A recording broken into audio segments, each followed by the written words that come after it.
Ibu, Mulai Ibu ini kan Caniago ini kan berarti kan dari Padang ya, Bu, Sumatera Barat ya, Minangkabau ya. benar sekali Nah, Bapak, benar. ya. Apa yang diperintahkan orang tua seperti hafalan sembahyang, Iqra dan lain sebagainya. Hafalan sembahyang juga saya hafal semuanya. Dan saya melakukan ibadah saya sehari-hari, 5 waktu, sehari dan semalam. Kecil, dari umur 6 tahun saya sudah sholat. Nah, demikian latar belakang saya dari Islam. Banyak tentang orang Kristen yang aneh-aneh lah. Seperti yang bilang Bapak tadi juga termasuk semua. Pokoknya yang dari Padang lah, mereka pada mengerti lah. Mungkin bukan calon suami saya dulu, sekarang udah jadi suami saya tercinta. Waktu dia melamar saya di rumah, saya baru tahu kalau dia itu beragama Kristen.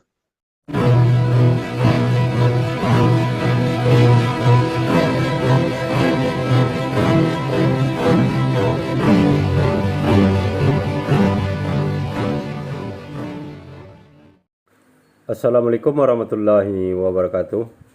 Alhamdulillahillazi hadana li hadza wa ma kunna linahtadiya laula an hadanallah. Asyhadu an la ilaha illallah wahdahu la syarikalah wa asyhadu anna Muhammadan abduhu wa rasuluh. Puji syukur kehadirat Allah Subhanahu wa taala karena kita masih diberi waktu dan kesempatan berjumpa kembali melalui channel Salam Satu Akidah. Semoga kita semua dirahmati Allah dan diberi kekuatan serta keteguhan hati di dalam iman Islam untuk terus meningkatkan iman serta ketakwaan kita kepada Allah Subhanahu wa taala. Baik, saudaraku semuanya, pada kesempatan kali ini kembali saya akan menampilkan bagaimana kesaksian para murtadin ya, yang terus mencoba memberikan framing yang tidak baik terhadap Islam dan bahkan terhadap negeri asal yang mayoritas penduduknya adalah beragama Muslim ya. Nah, begitu juga dari seorang ibu yang mengaku murtadin ini. Dia mengaku dari daerah Sumatera Barat atau Minangkabau, yang mana kita ketahui Sumatera Barat adalah mayoritas berpenduduk Islam ya.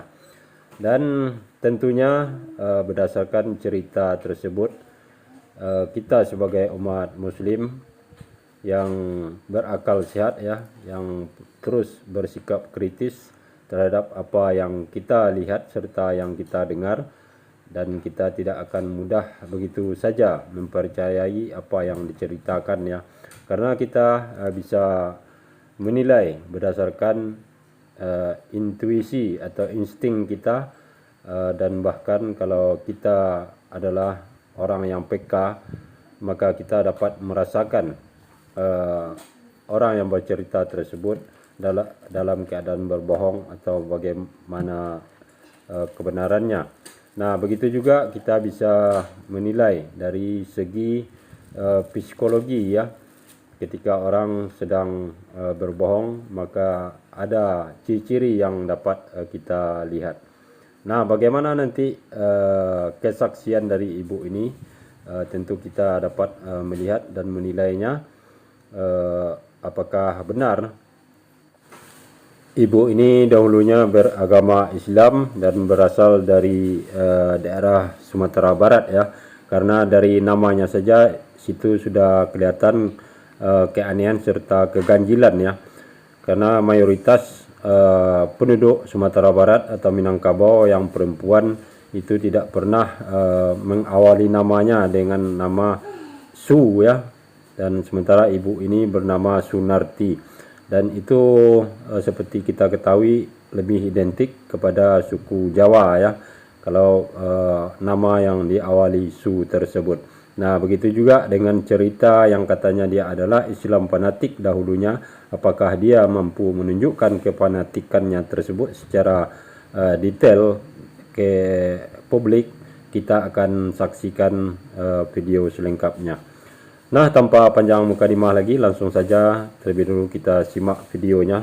Nanti kita komentari lagi.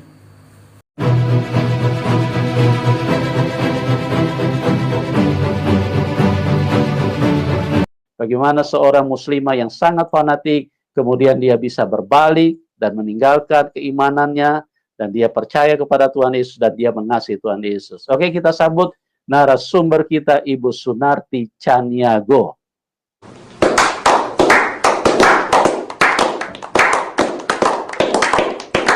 Oke, Ya, selamat malam haleluya. Bapak semua. Haleluya, selamat malam semua. Apa kabar? Baik, Apa kabar, Ibu? baik. Ya. Baik, Bapak, baik.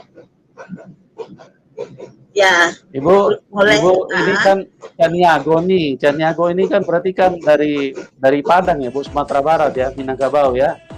Benar sekali Bapak, benar. Ya. Urang Ya, untuk awak. supaya keakraban kita lebih menghangatkan suasana, Ibu bisa sapa dulu saudara-saudara kita yang ada di. Ya, halo Uni udah Bapak Ibu yang ada di Padang, yang di Sumatera Barat. Busana Ambo sadulnya, keluarga Ambo berdoa mudah-mudahan sehat, awak bisa bertemu Bali, dan terutama untuk keluarga Ambo yang ada di Padang. Jadi sebenarnya Ambo ke kabar saksi, dan semoga ete-ete, uni-uni, dan udah Ambo sekeluarga bisa menyaksikan apa yang Ambo ceritakan, kesaksian Ambo di YouTube channel Pak Yusuf. Ya, salam sehat selalu buat keluarga. Begitu aja Pak Yusuf. Haleluya. Ya, puji Tuhan. Terima kasih Ibu. Ya, memang dari Minangkabau sangat kental dengan nuansa keagamaan ya. Dan ya, kita benar bersyukur, sekali Bapak. Tuhan Yesus waktu datang kepada Ibu, dia tidak marah-marah, dia tidak bilang kurang ngajar, kau dulu pernah bakar Alkitab, ya sekarang. Nah, Tuhan yang baik itu tidak seperti itu teman-teman. Tuhan yang baik itu merangkul bukan memukul. Ya, salam semuanya, saudara-saudaraku yang ada di rumah ini. Saya Ibu Sunarti, latar belakang dari Islam. Pendidikan agama saya biasa saja, saya belajar apa yang diperintahkan orang tua seperti hafalan sembahyang, Iqra dan lain sebagainya. Jadi saya mempelajari itu semua, dan hafalan sembahyang juga saya hafal semuanya. Dan saya melakukan ibadah saya sehari-hari, 5 waktu, sehari dan semalam, dan itu yang saya lakukan rutinitas saya dari kecil, dari umur 6 tahun saya sudah sholat. Demikian latar belakang saya dari Islam. Dan kedua, saya mau menceritakan bagaimana waktu dari kecil saya didoktrin dari orang tua tentang Kristen. Kami sangat membencinya, karena orang tua saya, baik dari nenek saya, dari kakek-kakek saya, semua menyatakan bahwa Kristen itu hina, Kristen itu kafir, dan Kristen itu yang jelek-jelek lah, nanti akan masuk neraka. Jadi diwanti-wanti kepada saya, jangan berteman kepada orang Kristen, tidak boleh. Kalau ada orang Kristen itu jauhi, seperti itu. Itu tidak layak. Nah, itu yang disarankan oleh doktrin orang tua saya kepada saya. Dan itu pun saya lakukan betul. Yang ada lagi yang dikatakannya di sini juga banyak tentang orang Kristen yang aneh-aneh lah, seperti yang bilang Bapak tadi juga termasuk semua. Pokoknya yang dari Padang lah, mereka pada mengerti lah. Mungkin bukannya dari Padang, mungkin ada semua orang yang tidak mengerti, termasuk saya dahulu juga nggak ngerti. Saya aku itu benar apa yang didoktrinkan orang tua saya itu benar. Tapi selang waktu lama sesudah itu, saya berumur juga, sudah bisa sekolah keluar kan, saya berteman dengan calon suami saya dulu, sekarang udah jadi suami saya tercinta. Jadi waktu saya sekolah keluar ke kota, saya bertemu juga sama suami saya ini, dan berjalan kami biasa seperti remaja biasa kan. Dan waktu dia melamar saya di rumah, saya baru tahu kalau dia itu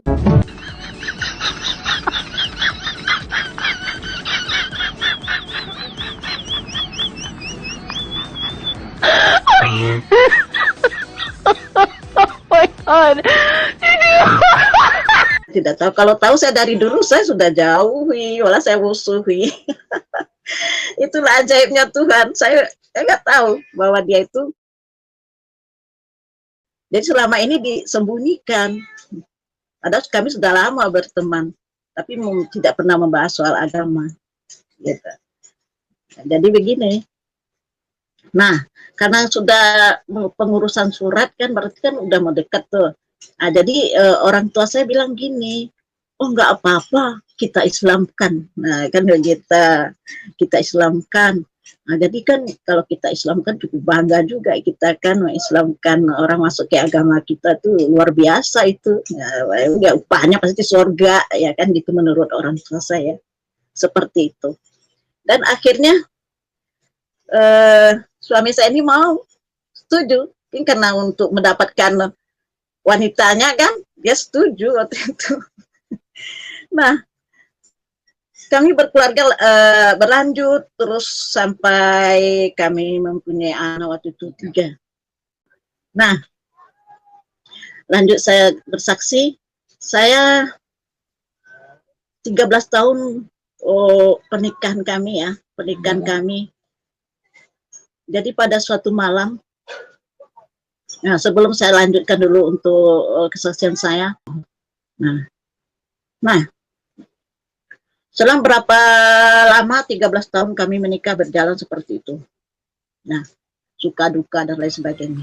Nah, saya malamnya saya bermimpi. Ini awal dari mimpi. Saya didatangi oleh seorang hamba Tuhan, saya tidak tahu itu siapa dan tidak kenal karena saya itu tidak pernah berhubungan dengan hamba Tuhan, tidak pernah ke gereja, nggak pernah, pokoknya alergi lah semua, untuk orang Kristen alergi semua. Nah, jadi pada malam itu saya mimpi, saya didatangi oleh seseorang membawa Alkitab. Saya datang oleh seorang bawa Alkitab dan dibukanya di hadapan saya, langsung dibuka seperti itu ya. Nah, di situ saya menemukan 2 buah cincin yang permata biru. Dia bilang begini sama saya, pelajarilah, gitu. Dia perintahkan saya untuk belajar Alkitab. Jadi pas saya kebangun, saya mikir, kok saya disuruh belajar Alkitab, sedangkan Alkitab aja ketemu saya bakar. Apalagi saya kok sekarang disuruh belajar Alkitab, siapa dia? Begitu kan, ego saya kan tinggi juga. Jadi saya bilang gitu. Nah, dan di sana saya tidak tahu apa itu namanya, apa itu tempatnya, tidak tahu saya. Saya melihat di situ ada berkumpul orangnya tidak saya kenal, berjilid-jilid, rame memuji-muji orang segala macam, tapi bahasanya saya tidak tahu waktu itu. Saya tidak ngerti, orang ini ngapa dia menyembah. Saya bilang, apa ini? Mbak, itu jin Yesus. Anda itu keliru, mengelabui orang, untuk mengelabui orang. Padahal kita tahu bahwa kita sudah sesat. Saya lihat gini. Sudah tuh saya memuji-muji juga, saya bersuara. Dan saya menyanyikan apa yang bisa saya nyanyikan, pujian saya nyanyikan. Saya nyanyikan ada satu pujian. Saya tidak tahu dulu tuh, saya ingat hanya begini. Yesus datang ke dunia, haleluya. Itu yang saya nyanyikan, pujian seperti itu. Nah, saya banyak merenung. Jadi ada desakan di dalam perasaan saya. Pinjamlah Alkitab itu, belajar. Jadi suami saya heran. Kok minjam Alkitab, dulunya dibakar, kok sekarang minta pinjam, kan gitu. Jadi heran dia.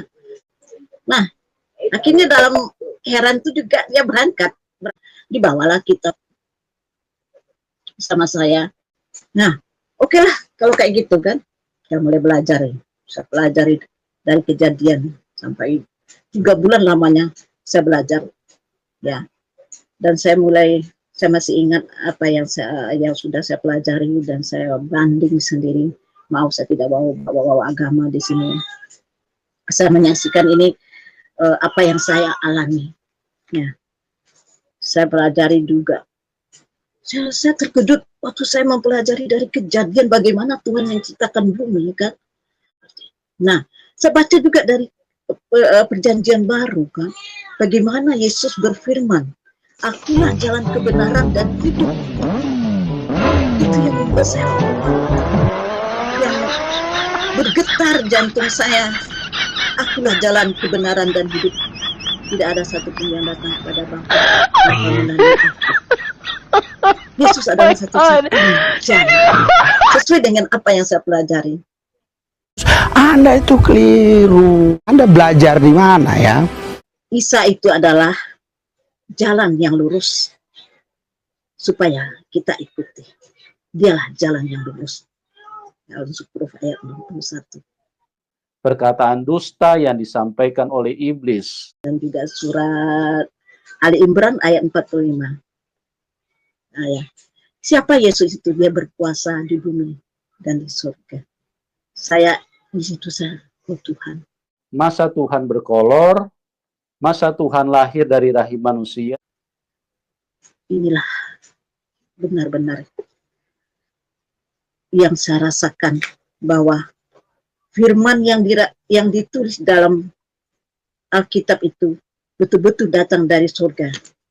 Karena Yesus ada satu-satunya jalan, kebenaran, dan hidup. Dan juga ada situ kasih. Kasihilah sesamamu manusia seperti engkau mengasihi dirimu sendiri. Nah, saya juga baca firman-firmannya yang lain juga. Nah, setelah saya mempelajari itu selama 3 bulan itu. Nah, nyatakan kuasa-Mu Tuhan supaya saya lebih percaya lagi 100% kepadamu. Saya bilang, saya mohon, datanglah seperti es dari ujung kepala saya sampai ke kaki saya. Menggigil saya sudah menggigil, ketakutan saya menggigil. Karena saya itu baru merasakan seperti dingin sekali gitu, kan. Mbak itu jin Yesus. Anda itu keliru. Anda belajar di mana ya? Saya bilang, ini ada apa? Ini ada. Padahal kita tahu bahwa kita sudah sesat. Nah, sesudah itu saya rasa ketakutan itu, ada suara yang dalam batin saya mendengar kayak gitu, kan. Nah, pelajarilah kembali itu. Pelajarilah kembali. Jadi Itulah karakter iblis. Perkataan dusta yang disampaikan oleh iblis dan berita hoax berbohong kepada kami. Padahal kita tahu bahwa kita sudah sesat. Nah, saudaraku semuanya, ternyata terbukti ya apa yang menjadi keraguan kita terhadap kesaksian oleh ibu ini. Sangat banyak keanehan serta keganjilan yang timbul ketika dia bercerita ya, terutama sekali dari segi nama ya. Di awal tadi sudah saya sampaikan bahwa tidak ada masyarakat Sumatera Barat yang perempuan itu mengawali namanya dengan Su. Nah, kalaupun dia pandai berbahasa Minang, tetapi tetap saja itu ketahuan ya, kalau orang Minang asli berbahasa Indonesia sekalipun, itu logat atau intonasinya sangat bisa terbaca apakah orang tersebut benar asli Minangkabau atau tidak. Jadi kalau kita lihat ini lebih cenderung ibu ini kemungkinan pernah lama tinggal di daerah Sumatera Barat ya, sehingga sudah bisa berbahasa Minang, namun nada aslinya tidak dapat ya. Jadi itu dari segi bahasa. Kemudian kalau kita lihat dari cara bercerita dan isi cerita yang menjadi subjek, yang mana sebelumnya dia mengatakan adalah Islam yang fanatik ya.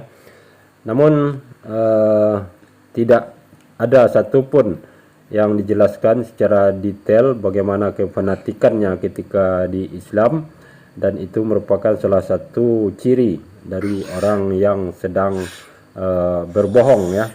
Itu berdasarkan ilmu psikologi. Memang banyak ciri-ciri dari ilmu psikologi yang mencirikan orang tersebut sedang berbohong. Namun yang lebih nyata kita lihat tadi adalah ketika bercerita, ibu ini tidak mampu menjelaskan secara terperinci atau detail ya atas kefanatikannya dahulu ketika di Islam, dan terkesan juga cerita atau subjek ceritanya tersebut terkesan melompat-lompat ya, artinya tidak fokus di satu titik saja, dan bahkan kata-katanya sering berulang-ulang ya. Ya, artinya dia bercerita tidak fokus pada inti alasan dia untuk keluar dari keyakinan yang lamanya. Nah, itulah beberapa ciri-ciri yang dapat kita lihat dan tangkap.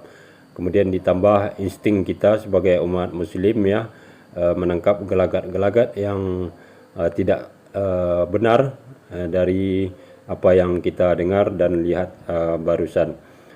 Dan mudah-mudahan kita semua selalu dilindungi dan dibimbing oleh Allah SWT ya, dari hal-hal yang akan bisa merusak keimanan serta akidah kita sebagai umat muslim. Dan mudah-mudahan juga ini bisa menjadi warning bagi kita semua untuk lebih berhati-hati terhadap berbagai cara yang dilakukan untuk merusak akidah kita sebagai umat muslim. Terima kasih atas perhatiannya. Assalamualaikum warahmatullahi wabarakatuh.